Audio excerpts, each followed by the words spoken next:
नमस्कार, आप देख रहे हैं राजस्थान 10 बजे और आपके साथ में विजेंद्र सोलंकी। संभागवार बड़ी खबरों का सिलसिला शुरू करते हैं और सबसे पहले बात करते हैं कोटा संभाग की।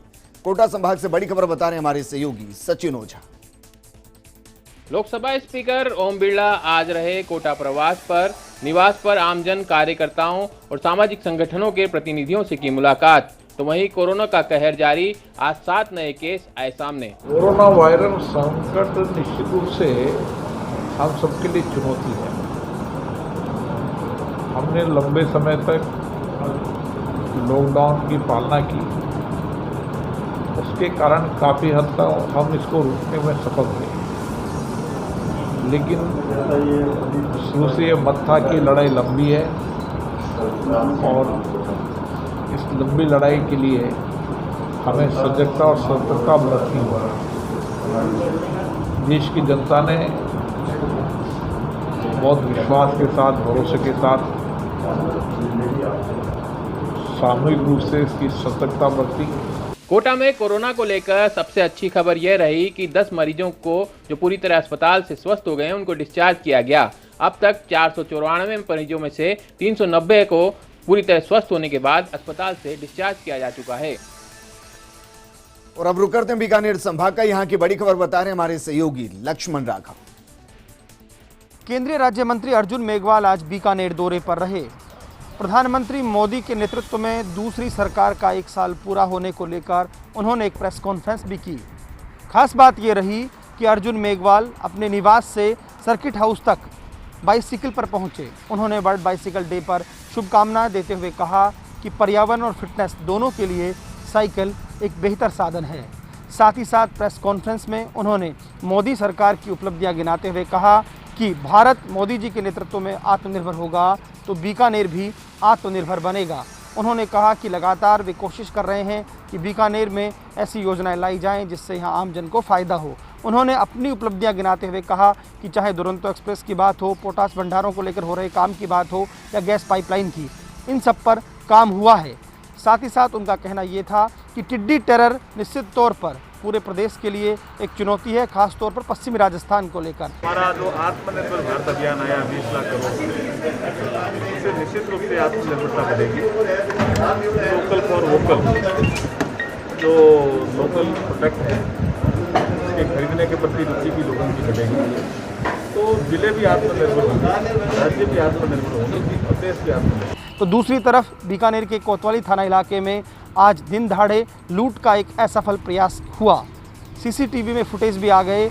थानाधिकारी नवनीत मौके पर पहुंचे। उनका कहना है कि हमने उस व्यक्ति को चिन्हित कर लिया है। कोई नशेड़ी बताया जा रहा है। उसके हाथ में एक गननुमा खिलौना था या वास्तविक गन थी, ये अभी जांच का विषय है। और अब रुक करते हैं भरतपुर संभाग का। यहां की बड़ी खबर बता रहे हैं हमारे सहयोगी दीपक लवानिया। जिला कलेक्टर नथमल डिडेल सहित कई पुलिस व प्रशासनिक अधिकारियों ने शहर में कर्फ्यू ग्रस्त इलाके का दौरा किया और आम जन से कर्फ्यू की पालना करने की भी अपील की। हम आपको बता दें कि भरतपुर जिले में अब तक 455 कोरोना संक्रमित मरीज सामने आ चुके हैं। जिला प्रशासन ने हालांकि शहर में कर्फ्यू तो पिछले कई दिनों से लगा रखा था, लेकिन सुबह 8 बजे से लेकर दोपहर 1 बजे तक शहर में हालात कर्फ्यू जैसे नज़र नहीं आते थे। आज से जिला प्रशासन ने दुकानों को खोलने की दी गई छूट को वापस ले लिया है और सुबह से ही पूरे शहर में वीरानी छाई हुई है। फर्स्ट इंडिया न्यूज़ की टीम ने भरतपुर के हीरादास इलाके का जायजा लिया तो नज़र आया कि केंद्रीय बस स्टैंड पूरी तरह से सुनसान था और सभी बसें डिपो में अगले आदेश के इंतजार में खड़ी हुई थी। भरतपुर बस स्टैंड से सुबह मात्र एक बस जयपुर के लिए रवाना हुई थी और उसके बाद बस स्टैंड परिसर फिर सुनसान हो गया। बस स्टैंड के आसपास का पूरा इलाका भी सुनसान नजर आया और लगभग सभी दुकानें बंद थीं।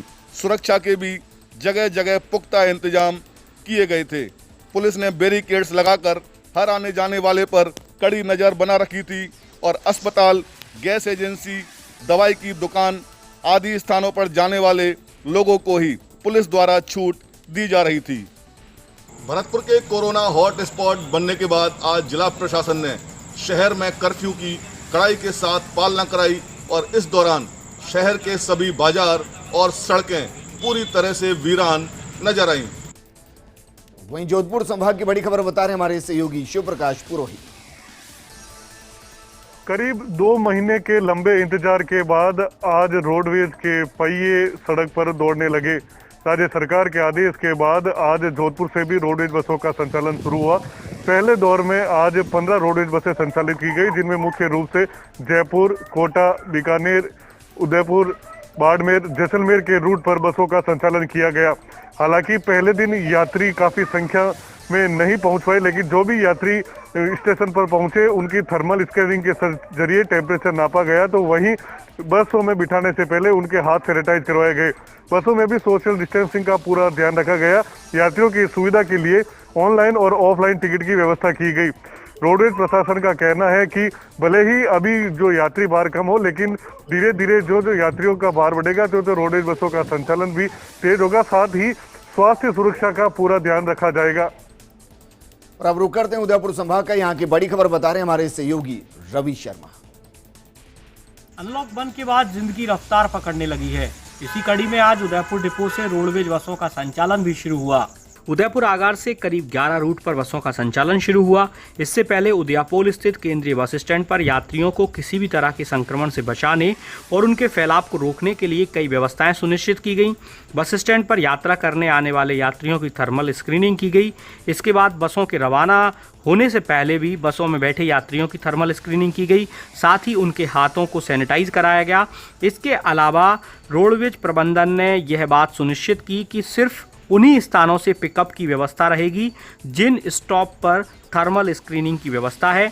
इसके अलावा रोडवेज के आगार के मैनेजर भी इस मौके पर मौजूद रहे और लगातार अपने सहकर्मियों को निर्देश देते रहे ताकि कोरोना संक्रमण में किसी भी तरह से फैलाव की स्थिति न बने। हालांकि आज पूरे दिन में उदयपुर जिले में कुल 4 कोरोना संक्रमित मरीज सामने आए। इनमें से ज़्यादातर मरीज माइग्रेंट हैं जो पिछले ही दिनों अन्य राज्यों से उदयपुर पहुंचे हैं। इसके साथ ही उदयपुर जिले में कोरोना संक्रमित मरीजों का आंकड़ा 566 पर जा पहुंचा है। वहीं अजमेर संभाग की बड़ी खबर बता रहे हैं हमारे सहयोगी कौशल जैन। 2 महीने के लंबे अंतराल के बाद आज आखिर सड़कों पर घूमा रोडवेज बसों का पहिया। लॉकडाउन के बाद अब अनलॉक 1 में सड़कों पर रोडवेज बसों का पहिया घूमने लगा है। आज से अजमेर संभाग के सभी 4 जिलों में रोडवेज बसों का संचालन शुरू किया गया, जिसमें जिले के भीतर और जिले के बाहर भी रोडवेज की बसें रवाना की गई। बस स्टैंडों पर समस्त सावधानियां बरती गई, तो वहीं सरकार के दिशा निर्देशों का पालन किया गया। सरकार की गाइडलाइन के मुताबिक बस स्टैंड पर आने वाले यात्रियों की चिकित्सा जांच कर उन्हें बस में बैठने की इजाज़त दी गई। रोडवेज बस स्टैंड पर तैनात अधिकारी सोशल डिस्टेंसिंग, मास्क, सैनिटाइजर जैसी व्यवस्थाओं पर निगाहें बनाए रहे।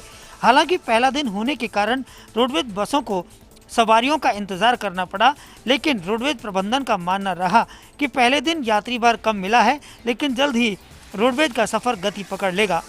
कोरोना को लेकर लोगों के बीच भय और सावधानी का दिखा मिला जुला असर, तो वहीं रोडवेज प्रबंधन भी मान रहा कि आज पहले दिन नहीं मिला रोडवेज बसों को पर्याप्त यात्री भार। और अब रुक करते हैं जयपुर संभाग का, यहाँ की बड़ी खबर बता रहे हैं दौसा से हमारे सहयोगी लक्ष्मीकांत शर्मा। दौसा जिले में एक नाबालिग बालिका के साथ दरिंदगी का सनसनीखेज मामला सामने आया है। कल देर सायं एक बालिका दुकान से सामान परचेज करने के लिए गई थी, लेकिन वो वापस घर नहीं लौटी। परिजन रात भर बालिका को तलाशते रहे। अल सुबह बालिका पुलिस की मदद से बालिका को समीप खंडर से बरामद किया गया, जो बदहवास हालत में थी। पुलिस प्रथम दृष्टया इस पूरे मामले को दुष्कर्म से जुड़ा हुआ मामला मानकर अनुसंधान कर रही है। सूचना मिलने के बाद आसपास के गांव में दहशत व गुस्से का माहौल देखने को मिला। वहीं सूचना के बाद एडिशनल एसपी अनिल सिंह चौहान, महुआ सीओ शंकरलाल मीना, सलेमपुर व महुआ थाना पुलिस पूरे दिन मौका मुआयना करते रही। मौके पर एफएसएल की टीम को बुलाकर पुलिस ने साक्ष्य भी संकलित किए हैं, लेकिन देर रात तक नाबालिग के गुनहगारों को पुलिस गिरफ्तार नहीं कर पाई। इस पूरे मामले का अनुसंधान किया जाता है। वहीं सलेमपुर थाने में पॉक्सो व अपहरण की धाराओं में मामला दर्ज किया गया है।